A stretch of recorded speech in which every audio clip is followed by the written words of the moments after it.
In this problem, we're solving a rational equation where we can see that we have three different parts. We have three different fractions here. Before you start to solve, I would graph the left side of the equation and the right side of the equation. And so the left side of the equation you can see will be the one where it has an asymptote at x equals 3 and x equals -7. So this would be the teal one. And the other side of the equation is then the purple one. They look very similar, and our goal is to find where the two are equal. Right here I can tell that they definitely intersect, and so I'm guessing for one of my answers to be right around here. But it's really hard to tell what's going on if they are coinciding or crossing right here or not. And so we're just going to have to rely on our algebra to tell us how many answers we're going to have, but then we can check back with our graph to see if it looks accurate. Before you start this problem, you'd want to factor this denominator. So we'll be left with an x plus 7 and an x minus 3. Our goal with a problem like this is to find a way to get rid of every single denominator so I'm not dealing with fractions. And so I know to get rid of this denominator, I would need to multiply by an x minus 3. To get rid of this one, I would multiply by an x plus 7. And to get rid of this denominator, I would need to multiply by both an x plus 7 and an x minus 3. We know that if we multiply one side of the equation by something, we have to do the same to the other side and every part on that side. So I'm going to multiply by the common denominator, which between all of these denominators is an x plus 7, x minus 3. And I'm going to multiply every single term by this factor.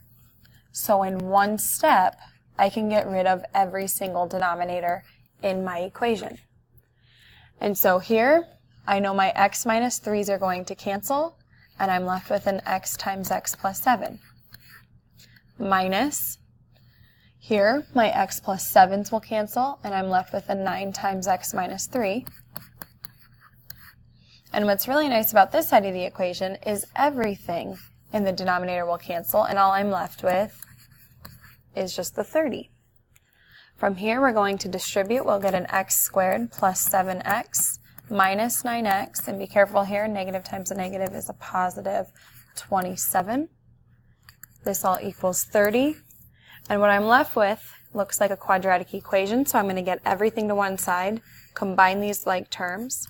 And so I will have an x squared minus 2x. And I'm going to subtract that 30 over, and I will end up getting a negative 3. And that is equal to 0. From here, I'm going to factor this into an x minus 3, x plus 1. And so my two solutions are x equals positive 3 and x equals negative 1. However, it's usually a good idea before you even start solving the equation to list any domain restrictions. And I know that x cannot equal 3 and x cannot equal a negative 7. That's something that you definitely want to look at, because notice that my equation gave me an x plus 3 as an answer. But I know that that's not reasonable because I have an asymptote here, because it would make both of our denominators 0 in these two parts of the original equation. My only answer is x equals negative 1. Keep in mind that anytime you multiply an equation by a variable like we did up here, there's a chance you create an extra answer, and this x equals 3 is an extra answer. We need to reject it because it's a restricted part of our domain. So I know that my only answer is x equals negative 1, and if you look at the graph, that seems reasonable that it does cross at negative 1.